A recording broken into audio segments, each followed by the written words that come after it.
Hi friends, I'm the vegan with a nice breakfast full of different ingredients, fruit mainly, but I have some nuts and seeds and dry fruit too. And that's very nice for winter when it's colder. I want to have something warming, but fruit are still among the highest ranking food because just from what we need to produce them, there's lots of water is needed to produce fruit. So they're very expensive. That's why, and very precious.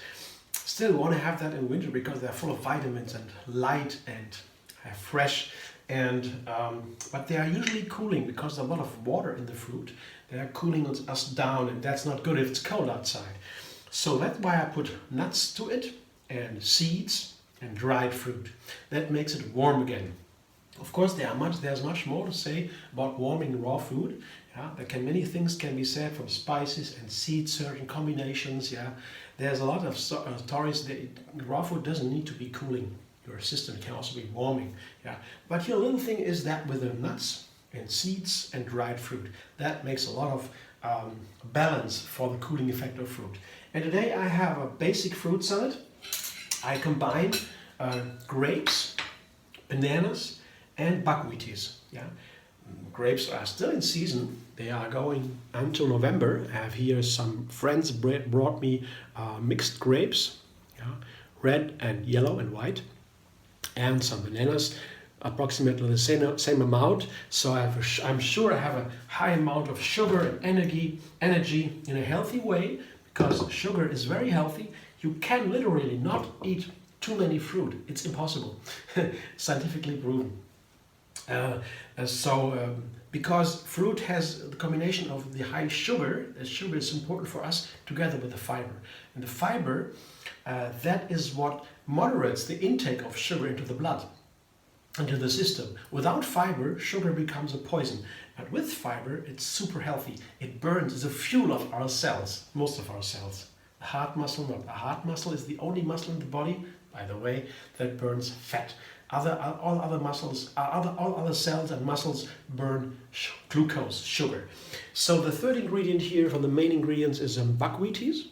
You can also make them for yourself. You just soak buckwheat sprouts.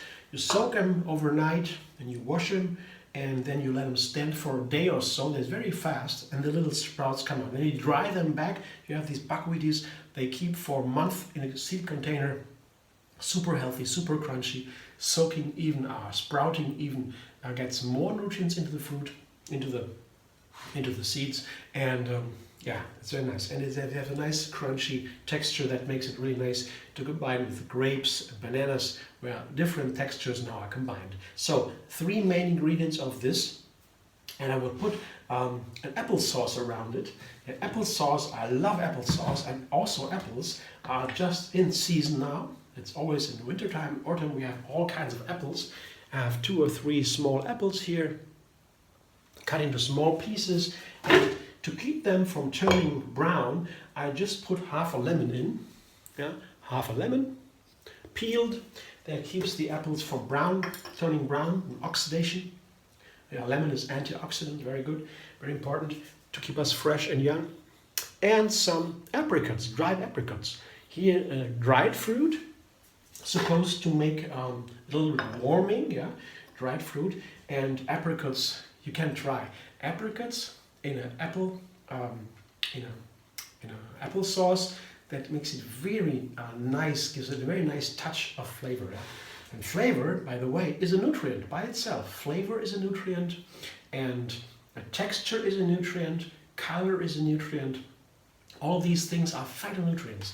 Nutrients are especially produced by plants to protect themselves and to help their organism to work well. And they are working together in very complex ways, very hard to describe by science, because you need a lot of money and time to find out how these thousands of phytonutrients in each plant, how they work together and make us healthy. So I'll put a little bit of water in there to make it a little bit more runny, because it is a dressing.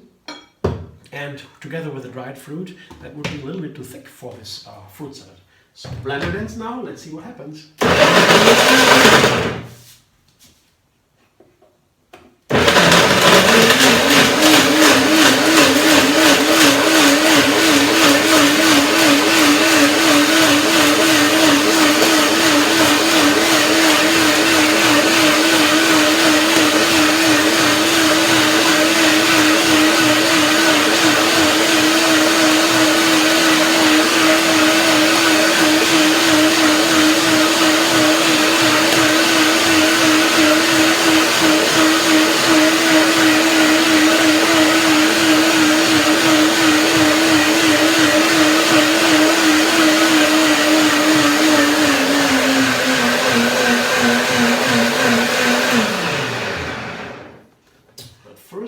first sight. That looks nice here, I see.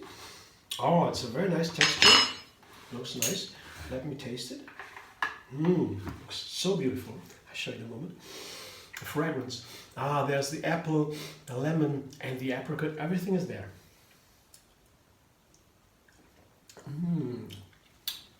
Yummy. Wonderful. There are so many kinds of apple sauce you can make. Here, I show you what it looks like.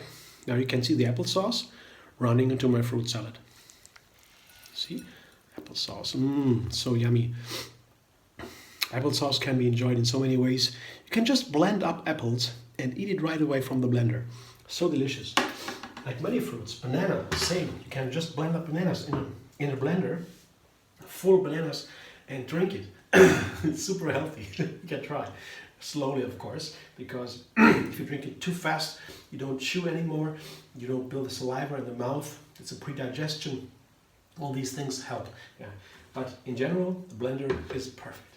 Just a little bit moderation. So now I will combine everything. I toss it. So the dressing, that's why now the dressing shouldn't be too thick. Yeah? I put a little bit of water in there to make this easier. Because if it's too dry, it doesn't really taste nice. You have this dry feeling and all the other flavors are compromised by that. So a little bit of water into that applesauce. In general, not necessary, but as a dressing, I would say yes, a little bit of water. So this is what I have here. This is my breakfast today. It's a granola. I would say it's a granola, and I put some at the topping, the third part, applesauce, fruit salad, and topping walnuts. Also warming, yeah, adding more fat. That's it for today. My new recipe. You get a new one every day if you subscribe MD Vegan on YouTube. If you like my video, give me a thumbs up and find me on Facebook, Instagram, Pinterest, and Twitter.